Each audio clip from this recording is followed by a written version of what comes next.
our organization is focused on sex trafficking. Sex trafficking is where you're getting abducted, put in a room, and being forced to have sex. We realize this is not a problem of India. This is a worldwide problem. 5.5 million children per year being trafficked. Yes. And then 25% of that is involving sex trafficking. So that's like 1.3 million. It's very important to know that the real figure is much higher because this is the most underreported crime. Why it's not spoken about, I think because there's a lot of guilt, a lot of shame, stigma. I think that's number one thing we as parents, we as community need to dispel that. I think sextortion is happening daily, like it's just happening so often, all the time. Unfortunately, it is a way of trafficking because you are forcing someone to perform a sexual act, even though it's not in person. Sending nudes and putting on a tease show is a form of a sexual act. So it is a form of online exploitation, child exploitation, and trafficking. And they target people between like 13 to 15 years old because they're vulnerable. They, it's not their fault. I think that's the other big thing we have to realize. It's not the fault of the children. So like, what is something that you would tell parents who are listening to this, especially if they in their guts, they like something's off and they want to kind of investigate? So I think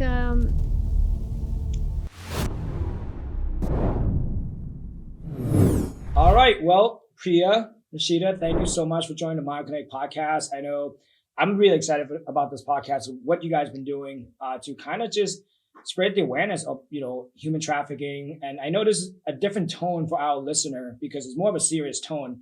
And it's one of those issues that I'm really, passionate about in some way, just because I just kind of let Nishita know this week that I'm going to be a girl dad soon. So I'm like, this is one of those topics where it's going to hit home for me really soon. And something that we don't talk about as much. So, like your organization, TAARA, Trafficking Awareness, Advocacy, Restore Autonomy, which you guys started in 2020, right? So how did that come about?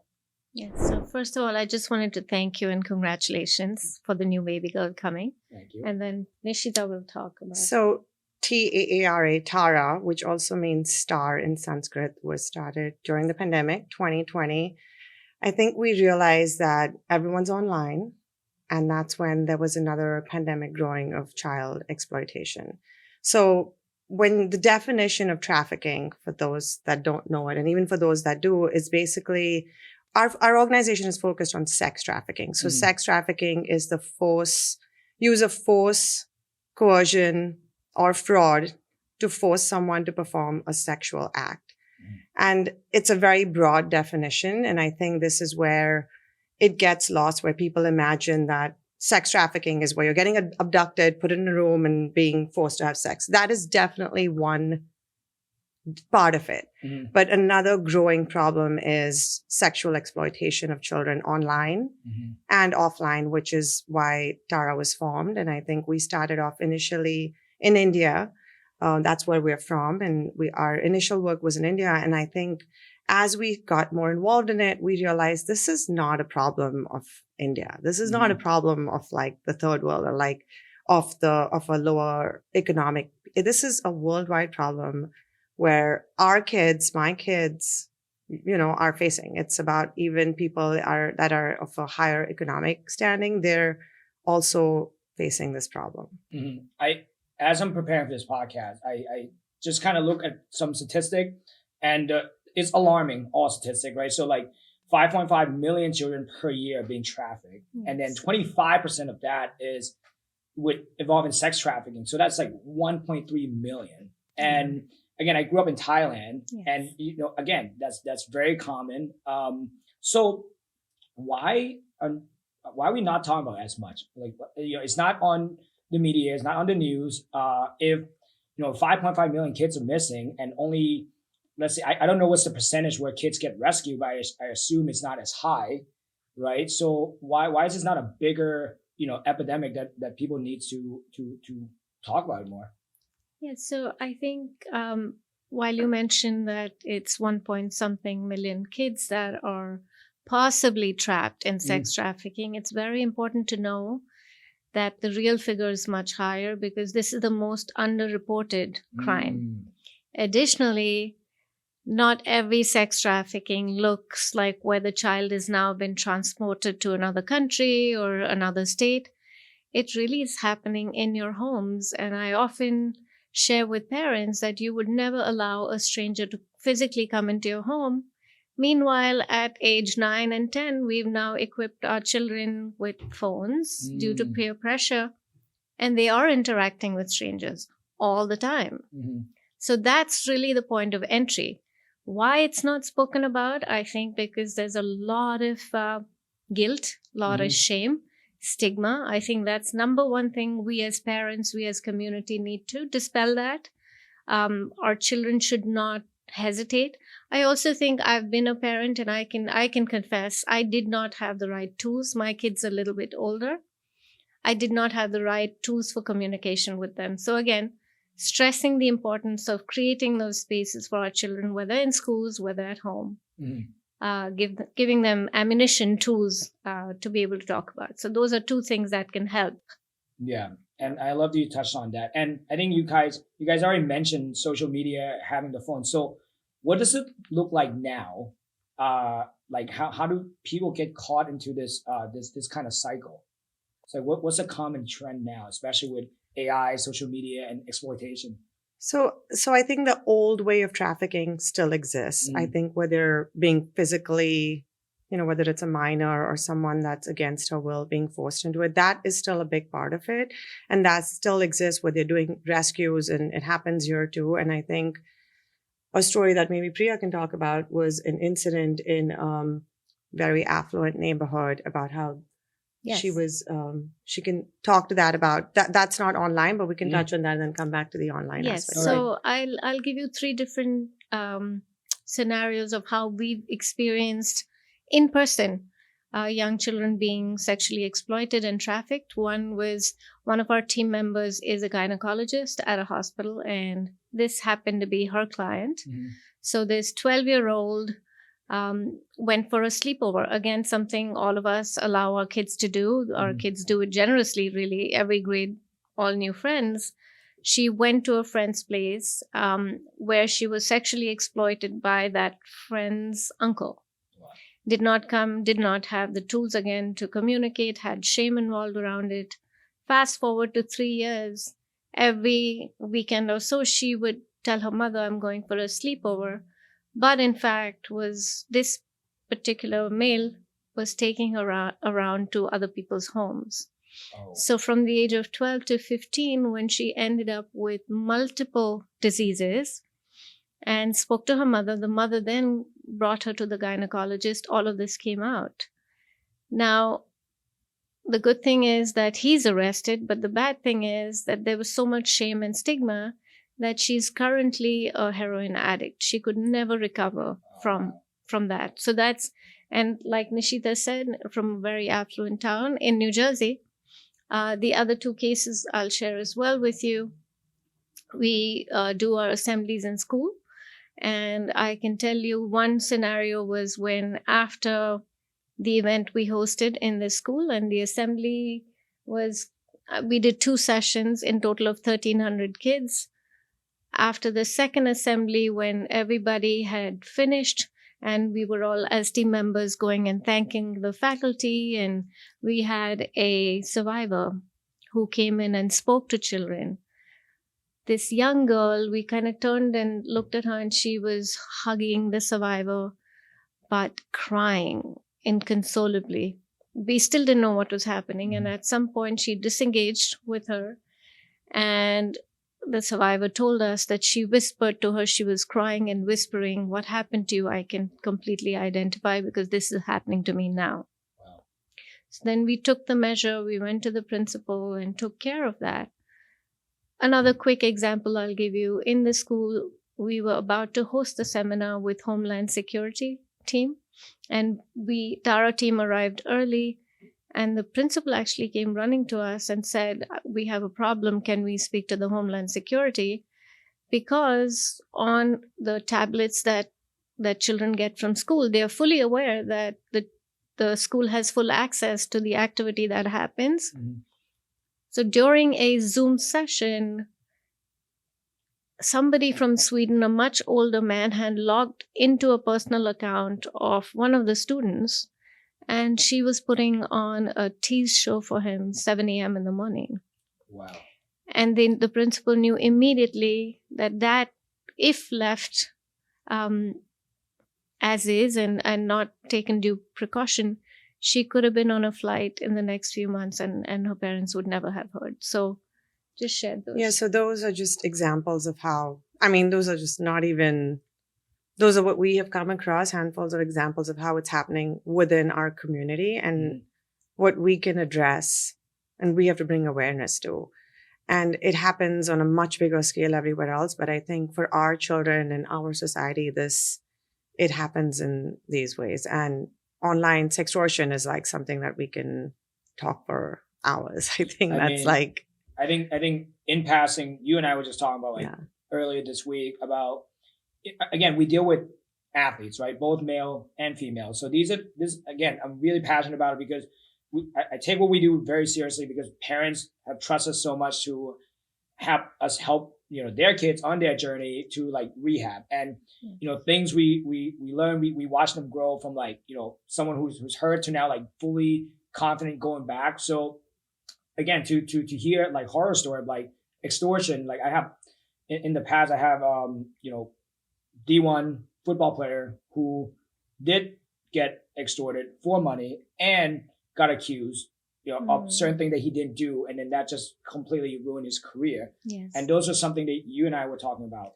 Yeah, so that was what we talked about. It was a story about a boy in Michigan, which just recently resurfaced because he committed suicide in 2022 because he sent nudes to someone he believed was a female that was, kind of inducing him to send the photos. But it happened to be two men in Nigeria, which were running basically a scam and were trying to get money out of him. And he couldn't, gave in.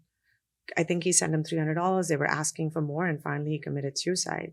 So those two men just got convicted. That's why it's been brought up again. And I'm seeing it a lot in the news. But I think sextortion is happening daily. Like it's just happening so often, all the time, in so many different ways. And unfortunately, it is a way of trafficking because you are forcing someone to perform a sexual act, even though it's not in person. Sending nudes and putting on a tease show is a form of a sexual act. So it is a form of online exploitation, child exploitation, and trafficking. Now, with the cybersecurity law, is this like a felony? And like, how do they extradite these people over here, or like? They should. Yeah, right. That's like, I think it's new. All of this is new. The whole online world is really new to us. And I think that also social media is also trying to put in more, laws into place and more security into place. And have you heard about the Blue Whale Challenge? No.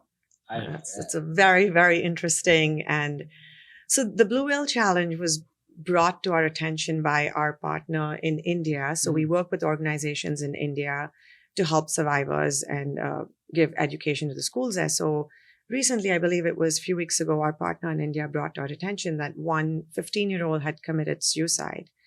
And so the Blue Whale Challenge is a social media game. So it was started in Russia back in 2016. And just like everything else in 2020, it gained a lot of traction. And it now is like a global thing. So it's a game where you have a group administrator who you have to be invited to join a group. And then the administrator gives tasks, which start off as like something as simple as watch a horror movie or like stay up all night. And the tasks get increasingly difficult and they get increasingly like, it's causing self-harm. And the 50th task is committing suicide. Oh. So it could start off with self-harm. Then it goes into self-harm, like put a blue whale tattoo on yourself. So in India, this boy he had dinner with his mom and went back into his room and was spending a lot of time online. And his mom didn't know what he was doing, but increasingly he'd been spending a lot of time online. So he had dinner with her, went into his room, went back on his computer, closed the door. And the next thing you know, there was like this big commotion outside the building, and he had jumped off the building, and she learned that he was doing this blue whale challenge. Wow. So it's another form of, child exploitation online. They target people between like 13 to 15 years old because they're vulnerable. They, it's not their fault. I think that's the other big thing we have to realize. It's not the fault of the children. Yeah. It's the time we're living in.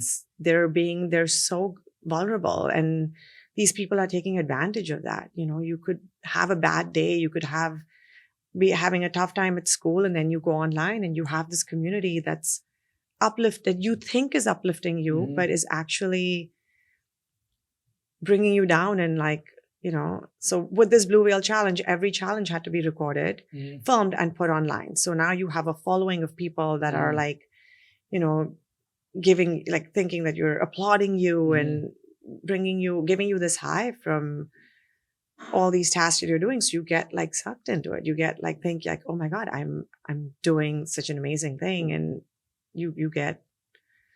Yeah. This just brings me back to like what Tony Robbins always says, like people feel the need to be significant in some way. Yeah. And if you don't get it at home, you're going to get it elsewhere. Exactly. And, unfortunately with the internet, you do get, again, if you go on Reddit, there's people who die hard on every single thing, and you get applaud for like doing anything. So, what are some sign and red flags that we can spot early? Because obviously we were up against, big problems, and, all of us are talking about it, and, it's almost seemed like an impossible task per se, but I want to kind of dial it in, like, okay, what can we do at home, especially for us too, right? If we get to interact with a lot of athletes, they're younger. So like, we always have to be able to like spot like, hey, something doesn't feel right. So like, what is something that you would tell parents who are listening to this, especially if they in their guts, they're like, something's off and they want to kind of investigate? So I think each parent understands who their child is intuitively. And metrics will change from child to child, but anytime your child is spending excessive time onto any platform, showing signs of aggression, frustration, depression, a lot of this will induce them becoming isolated. So they'll stop interacting with family, as in the case of this child in India. For hours, he was locked in the room, and the mother from outside could hear him really engaged in that. So I think depression is something you need to watch out for.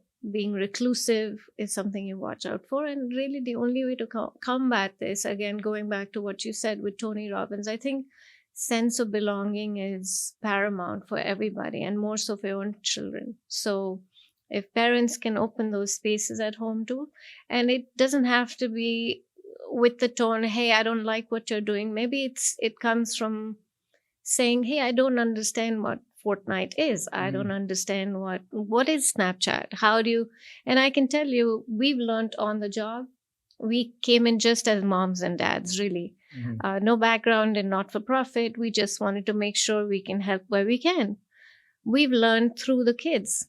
I think in one particular self-defense session that we did with girls, it was all girls, and we just happened to ask, how many of you have had somebody solicit you inappropriately on social media? 98% of the girls raised their hands and said, I have.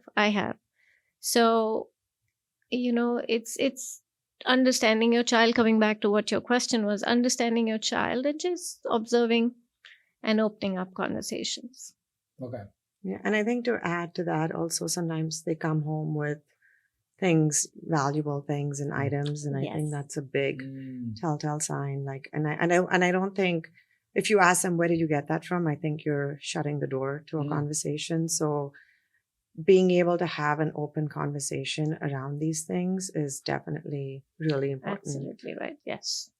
Wow. Okay. I mean, this is great.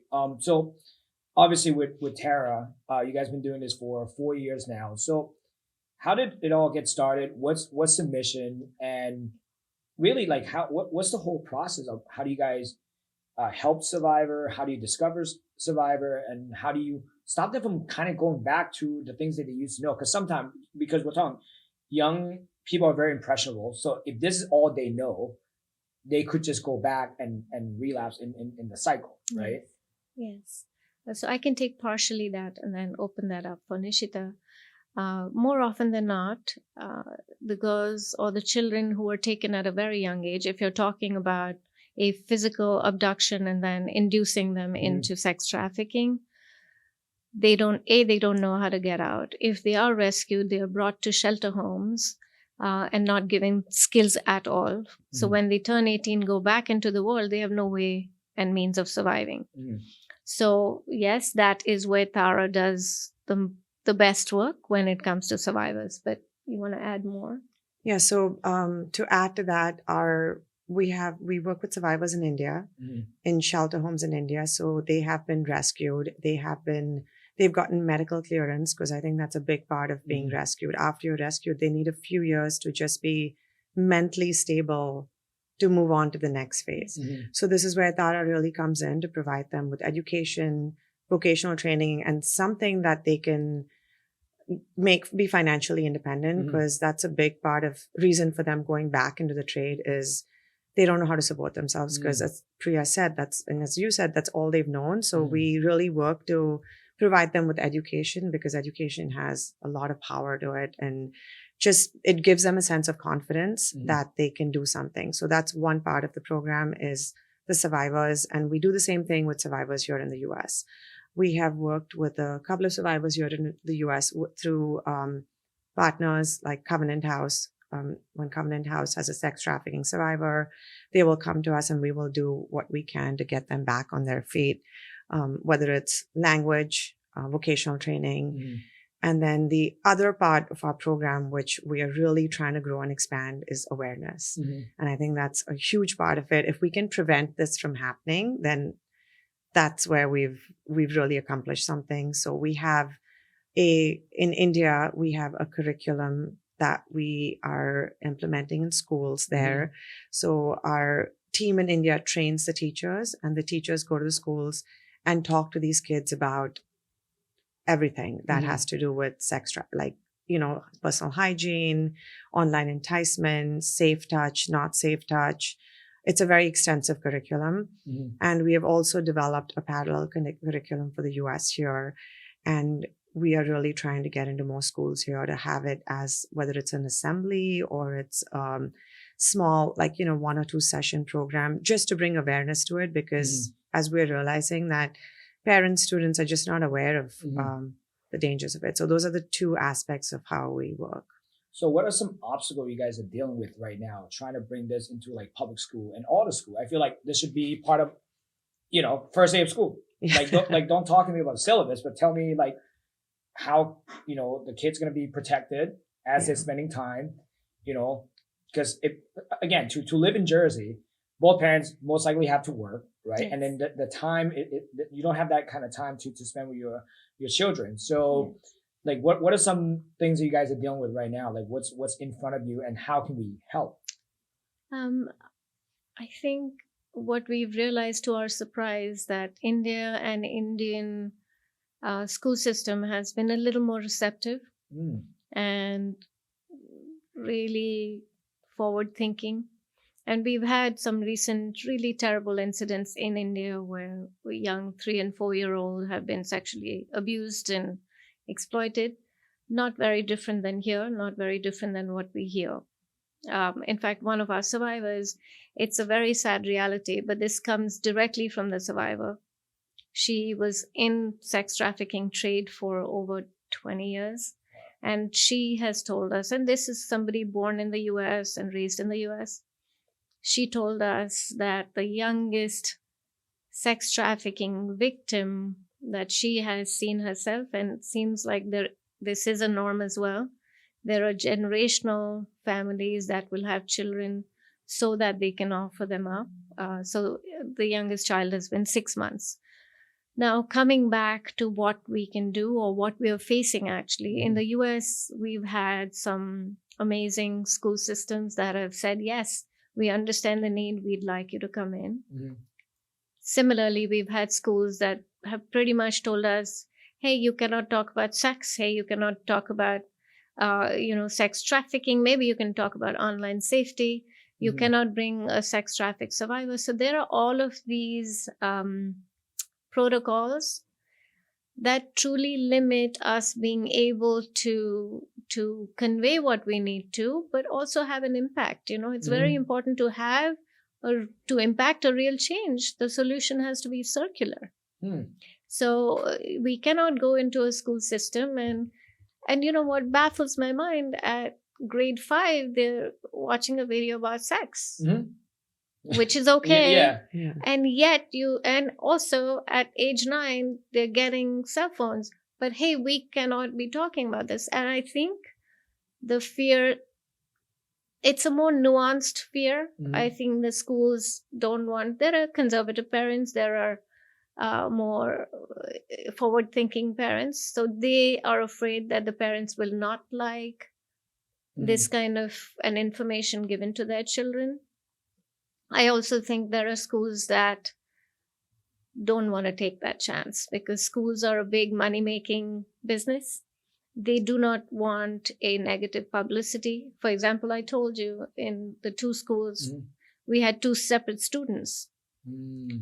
But we don't, when we discover that, we're not going in media or even our own network and saying, hey, this school, this town, and this is what happened. It's only for information for the school to ensure that the kids are safe. So I think. Yeah, and to add to that, I think we were in conversation with the principal of a town. Again, I don't want to mention the town. And we had gotten pretty far along. And so the principal called a meeting, and at the meeting was the principal, and there were quite a few other members from the Board of Education, and including the police department was there.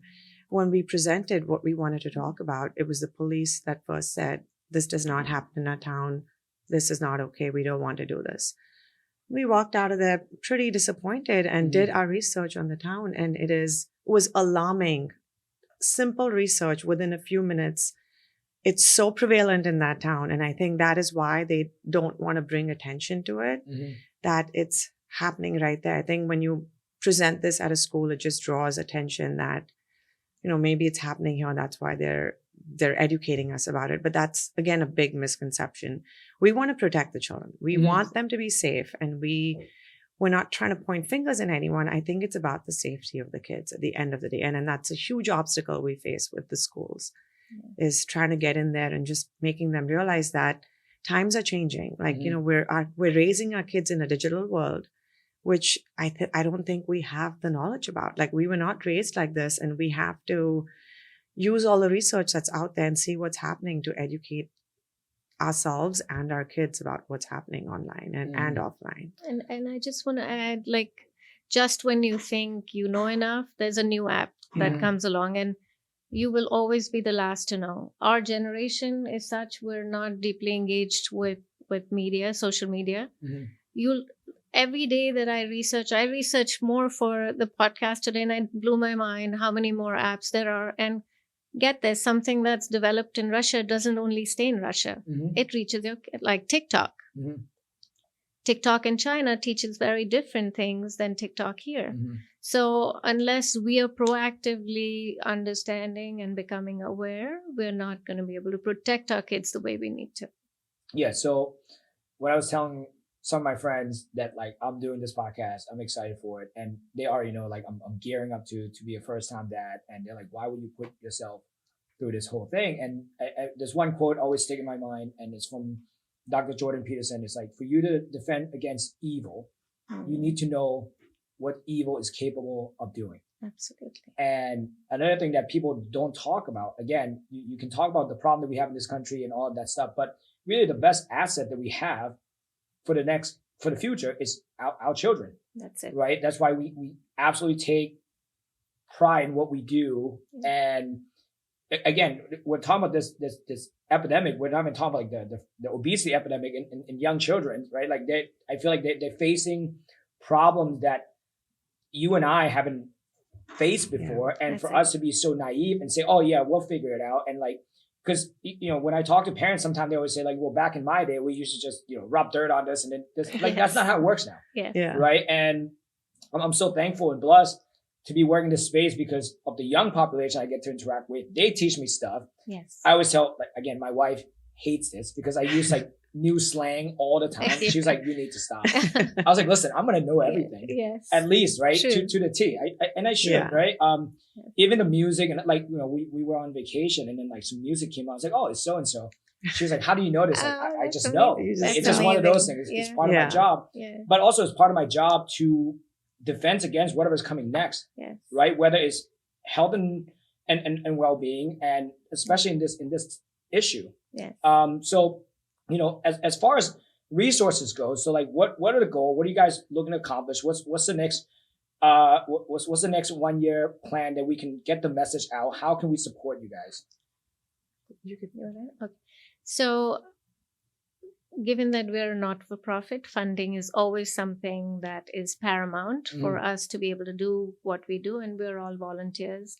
Our current funding comes from our gala, which is September 27th. So any of your listeners, audience, if they feel this is something that resonates and would like to, because, this is a short podcast, we have a lot to share. So, of course, we'd love their support in coming, attending the gala. The other thing that I think parents can do is policy, which is push for legislation, for social media to stop only prioritizing profit, but actually prioritize people. Because that, self-worth, like you were saying, is again creates vulnerability. The other thing we always want and need, actually, I think India, we're doing well because they've been more receptive, is for parents to connect us to their schools. And again, until the parents push the school to say, Board of Ed, to say, listen, we want our children to learn.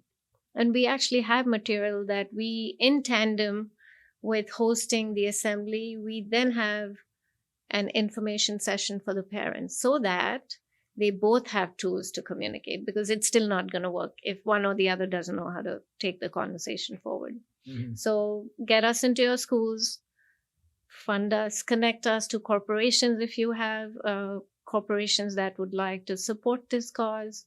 Private donors, come talk to us even. We're happy to amplify our work and speak to other people.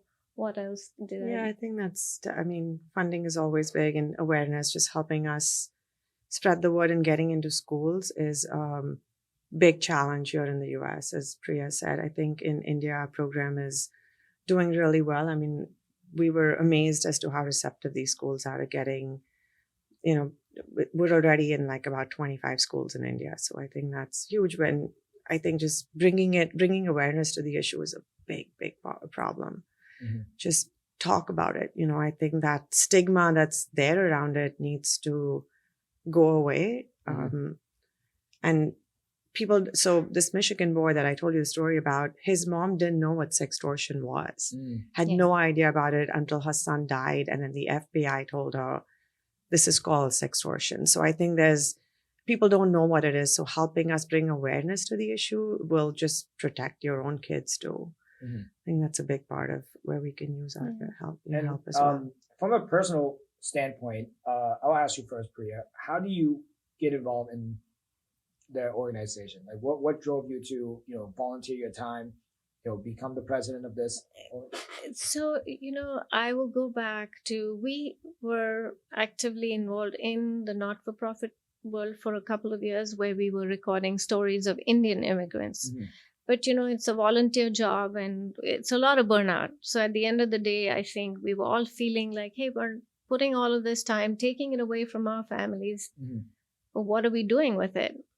And I think that compounded with what we were hearing during COVID and kids being online, our entire team. And, I must say we're friends first. So there's this beautiful companionship and friendship. So we kind of said, let's go back to the drawing board, come back and re-engage to see what resonates with us. For me personally, I have a brother who has cerebral palsy. So I've always been in the role of somebody who's overlooking and making sure he's not getting physically hurt, that again, he's not being exploited. So I was always coming from that point of view. So I got my research, everyone got their research, but ultimately together we decided that sex trafficking and really saving our children is the most important work we'll ever do, and that's how we began this. Okay. And Nishita? Yeah, so I think it's like the same thing. Once Priya talked about this issue of sex trafficking, I think it was I have much younger kids than hers, and I think they're growing up in this digital world. And when very, very early on, in the days of Taara, I was in India visiting my family, and Priya said, "Why don't you just go visit a shelter home there? Let's just go see it, and so we can understand what we're really up against." And it was a shelter home about an hour outside of Mumbai, which is solely for survivors of sex trafficking. Mm-hmm. So while I was there visiting my parents, I went in there, and it was an eye-opening experience for me. The youngest girl in that shelter home that I interacted with was 11 years old, and she had been there for 2 years already. Wow. And she was sitting in this classroom. She was wearing like a pink sweatshirt. Everyone else was in a uniform. And I was like, she stood out. So I asked the lady, I'm like, what is her story? She's so young. Why is she here? And they told me her story about how she was living in Germany with her parents. Mm-hmm. You know, middle class, upper middle class, really great family. Unfortunately, her mother passed away. So her father brought her back to India and started sexually abusing her and sold her to multiple men in the community. When she started off when she was 7 or 8 years old by her own father, she was getting sold. Finally, she was rescued by this organization. The father was sent to jail, and they brought her to the shelter home. So now she's basically an orphan and has been there for 2 years. And I heard that story and I was like, this is crazy. And every girl in that home was a victim of sex trafficking, had been rescued or one of them had been exploited by her boyfriend. She was in college, made a boyfriend, fell in love with him, and the boyfriend ended up selling her. And she got pregnant, or she got it like a sexually trans STD. The parents refused to take her back, and then she got addicted to drugs and now is in the shelter home. So there was so many stories there, and they were so young and they were so very. So I remember leaving that home and I called Priya and I said, "Oh my God, this is a real problem."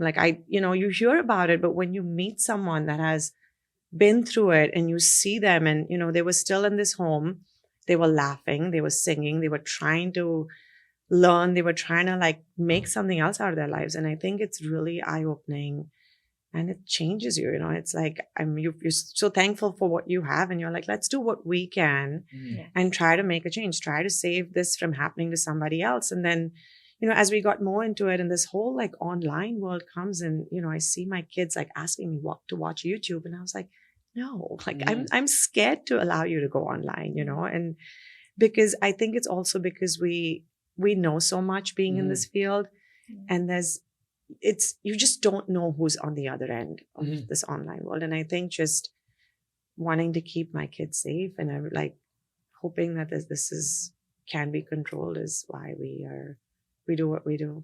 Yeah, I think the boyfriend thing, I've heard about that a lot, is where they end up just dating someone's older, and then that kind of took over a parental figure, just taking care of that person, and then slowly just kind of grooming them, getting them, like you mentioned, nice stuff. Yes. And then next thing you know, it's hey, well, if you love me, you got to do this, then you got to do this, then you got to do this. And next thing you know, you're just in a cycle and you just can't get out of it. I was watching something as I'm prepping for this, was one of the biggest hub in the US is in Houston. Yes. And then another thing I also found out was one of the biggest sex trafficking event is Super Bowl event. Absolutely. Yeah. And I'm just like, what? And we work with also professional athletes. Comic-Con. Yes. Oh yeah. Comic-Con. Can you share that story? Because I was floored by that. That was actually shocking for us as well. Because, you would imagine, I don't know much about Comic-Con, but I thought it was a group of people that's, they come together because of Comic-Con. But any large event is just an opportunity for people just get together and want to have fun. And sex trafficking is considered a huge problem at these large events. Actually, Nishita brought up a really good point, which I think it's important to mention. A lot of the times when these young kids, young females are being sexually exploited, as in the case of, let's say, Jeffrey Epstein, right? Oh. Everyone thinks it doesn't happen here, then why do you have a Jeffrey Epstein? Mhm. But coming back to this, they don't even realize themselves that this is trafficking. That Mm. when somebody coerces you into having sex with somebody else and they benefit from it, that's sex trafficking. So a lot of these young girls are going for, hey, I'm doing it, because my boyfriend wants me to do this. It's fun, it's cool. I think that's also something that we need to bring to the forefront. Yeah, and I watched that documentary like a couple times, but then recently like P Diddy was Yeah. part of That's it. that, Yes. and again people talk about it for a little bit, and then And it's gone. right. Yes. The 24-hour news cycle, just now we're back to what's Taylor Swift doing this weekend, That's and then it. Yeah. nothing big. So another thing too, like even female celebrity, like no one really advocate. Now, do you guys have any opportunity to get someone of influence to support your cause, or how's that been? Have you met with resistance regarding that as well? We our work is so intense that from day to night we're just head down and trying to figure this out. So we've not had much opportunity. I personally have not had, but our advisory board has some very stellar people. Conchita Sarnoff is somebody who she's an author, wrote a book, and her research was used during the trial for Jeffrey Epstein. Mm-hmm. So we do have people like that, Jeffrey Brown, we have Rupa Luhana, who's a lawyer. But so far, we personally don't have any connections. And we have to mention Nikki Badalato, who just joined our advisory board. She is an FBI officer. Priya, do you want to talk more about her? Yes, so Nikki Badalato, we are honoring her at the gala. And what stood out for me, so Rolling Stones actually wrote about her. And her unit was the highest performing unit for sex trafficking in the nation. Wow. So she's coming to the gala, and she's, we're excited to meet her. Now she's also on our advisory board. So across the board, I think our heroes currently are people who have an understanding of this. But I certainly know that there is great power and influence to sports and athletes and pop stars. We just have had no connections. If any of those people do come forward and would like to align with this cause, there's nothing better. I think it'll make us even cooler in what we're saying to kids. Yeah, and what about from the male perspective, from the dad? Like, how do you get? I feel like I'm like fired up about this. So like, how do you get the dad to be involved? Because exactly the same thing. Because it's both sets of parents and how they parent, and how, again, dads have to have better conversations at home with girls and not have that, hesitation in talking about sex and talking about self-worth and, boyfriends and things like that. So I have 2 grown kids. I can tell you we've been equal partners. So dads, again, exactly the same way. Come to us, lend us your help in taking the and a lot of the dads are involved in these big, big IBMs and Googles and Apple or other corporates. Align with us and let's get more funding going. Let's get more laws going. There's a lot of work to be done. Yeah, for sure. And it's a misconception. This is a problem with the girls. I think the teenage boys are also a big target and are extremely vulnerable online and offline. So, as a father figure, I think you have to have that conversation with your boy openly as well, about being safe and not getting tricked by the photo of a beautiful girl or boy online and sending those nudes, right? I think that's a big problem that even the boys have online, that they think they're untouchable sometimes, I think. So, but sextortion is a problem with the boys as well. And even deep fakes are like a big problem these days. Huge. So, beautiful story of a girl in Westfield, actually. I just read the article recently. She was named by Times, I believe, as the top 100. Top 100, yeah. She woke up one morning and found nudes of her online everywhere. And she hadn't even posted nudes. She had posted something on Instagram, and I think they took it and AI put her face on some nudes, and they were all over the internet. And she took steps to get them off and is trying to fight it and, make change. So you got to fight for it. I think that's a big part of it. Yeah. I mean, I have a real world example. So there's a college athlete that I know for years, and I got a follower from like her account, but I know like we're a friend on Instagram, and I just saw like a link on her bio, and I just screenshot it. I texted her, I was like, "Hey, by the way, someone's trying to be you." I was like, "You gotta," and I reported immediately. That's it. Yeah. Yeah. Like, because those are things.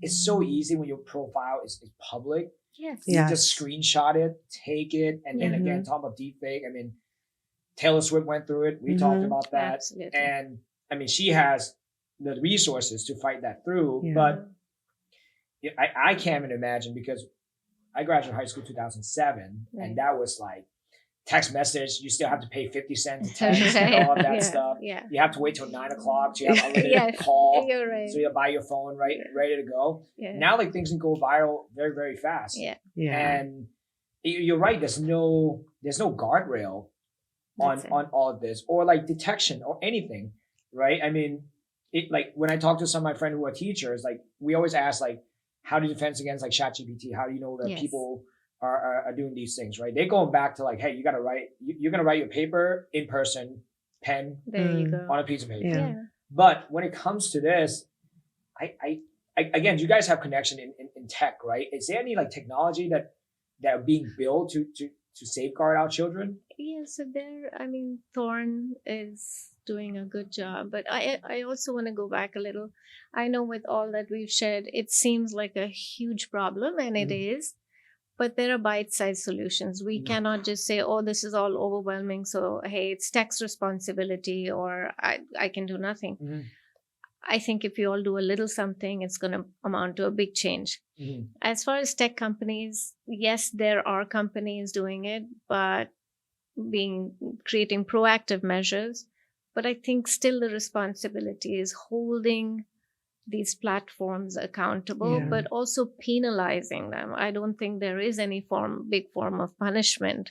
If you were to say, hey, for every, and also, I think we have to push for social media platforms to prevent this real time, to create solutions where there are AdWords, because today in AI you can do anything. Recognize an AdWord, recognize, like you said, the kids, the cool slangs, to pick on it, and then immediately report and immediately make sure that the person, even at my age, I'm getting requests from people, and the picture looks like a female.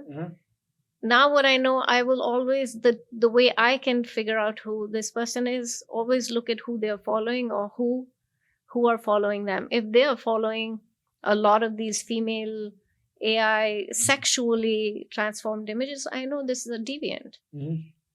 So I think a lot more work is being done. Thorn, yes, has been.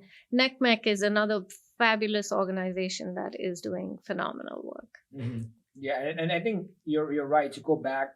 It's all started at home, right? Through education, awareness of the parents, and I feel like us as a society, especially with parents and all that stuff, are fighting against so many different things. Even like example, like if you go to our neighbor up in Canada, where they rebranding word like pedophile to minor attracted person. That's it. Like how is like there's no negative connotation to that. Yeah. But then and then you're making this a normal thing when it shouldn't be a normal thing. Yeah. So I feel like we have to go back to the principles of what make us the strong as a family unit, right? I think again it's all about nuclear family, and going back to that, even watching the Jeffrey Epstein thing is all you just know who they're targeting, right? Someone who has like single mom, single parent, the household, have like history of like running away and all of that stuff, because those are the people who are not going to report this kind of behavior. And then when they do report it, they get they get guilt, they get shamed, like, oh, there you go, you get yourself in trouble again. There you go. And then that brings up the foster care system, which is a big, the foster care system is not, the kids over there all have a really hard time. And I think we have to maybe, I don't know how, but try to bring change to it, because there's a lot of abuse that happens in the foster care system here. And it's you turn a blind eye to it. So if we can bring change to that, I mean, that's a much bigger problem, but it is also something that should be, because the student that came up to us at the assembly lived in foster care. So we know it's happening, and we've had firsthand experience with it. Again, there's a lot to it. There's a lot that's happening, and I think with kids, they need someone to talk to. I think that's one of the basics, that just talk to your kids, just engage them constantly.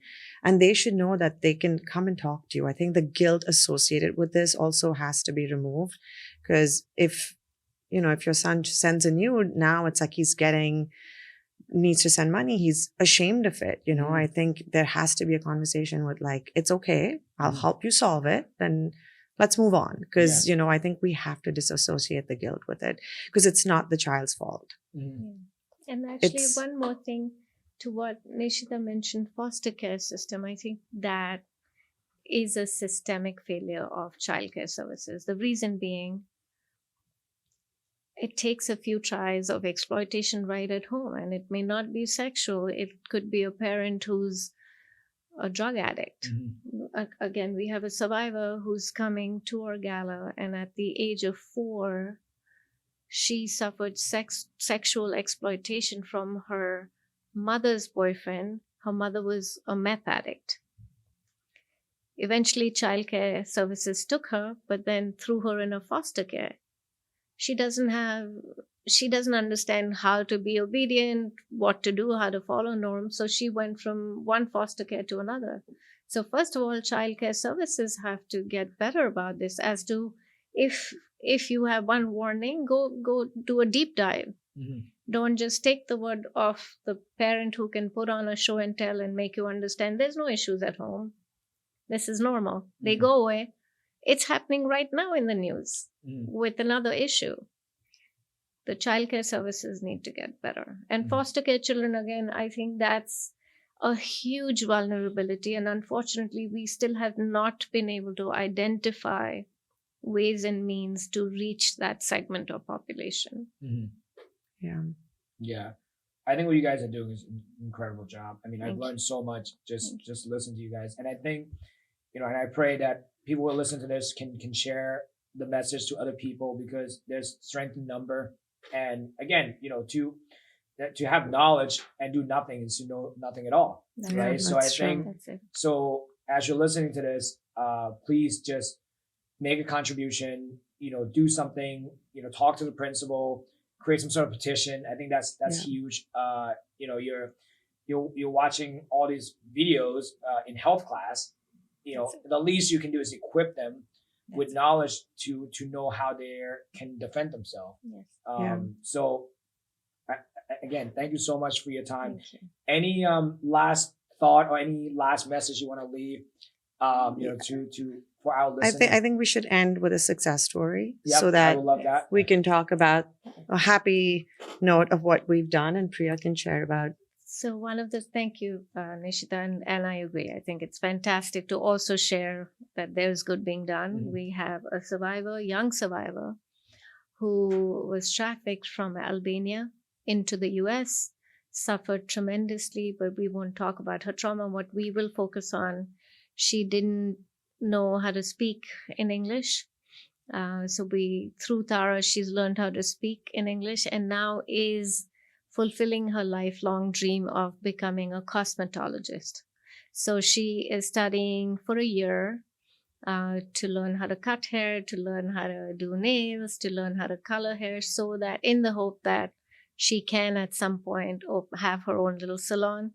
And I went just the day before to again see and understand if she's in a good environment, and it completely warmed my heart that everybody around her, including her teachers, and there was so much love and care being given to her that it just made us feel really fulfilled that her dream is coming true. That's beautiful. I actually have a follow-up question on that. So how you guys partner up with like different trade school to teach skill set? How are they reaching out to you, and what kind of skill set and trade school would you like to be involved with, so that way we can kind of get the message out to you?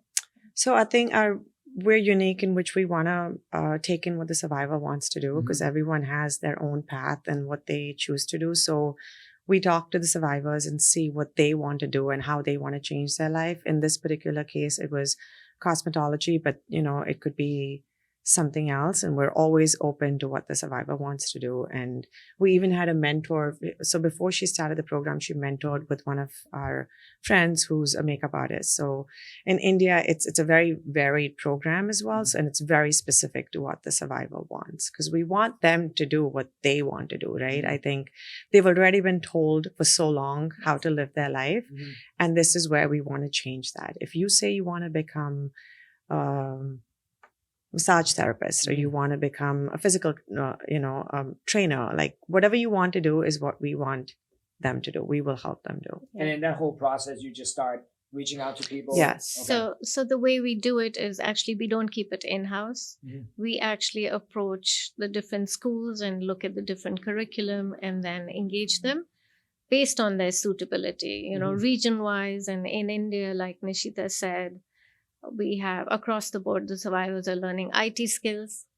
They're learning how to become sales associates. Some are getting into the line of beauty and understanding, trade of beauty and opening salons. We have some that are learning to sew so they can then get employed in production units. And what Nishita brought up is very, very important for people to understand is, again, we make space for them to have agency. They finally have agency to be able to say, no, I'd like to do this. They've not had a say in a major part of their life. So it's just empowering people. Yes, that's it. I think it's great. And again, if I can be of any resources connecting you guys with anyone, please let me know. I thank you so much for the work that you guys do. I cannot wait for this to go out and to have more serious conversation like this. And we'd love to have you guys back on in the future. Thank you. Thank you. Thank you so much for your time. Of course. My pleasure. Thank you.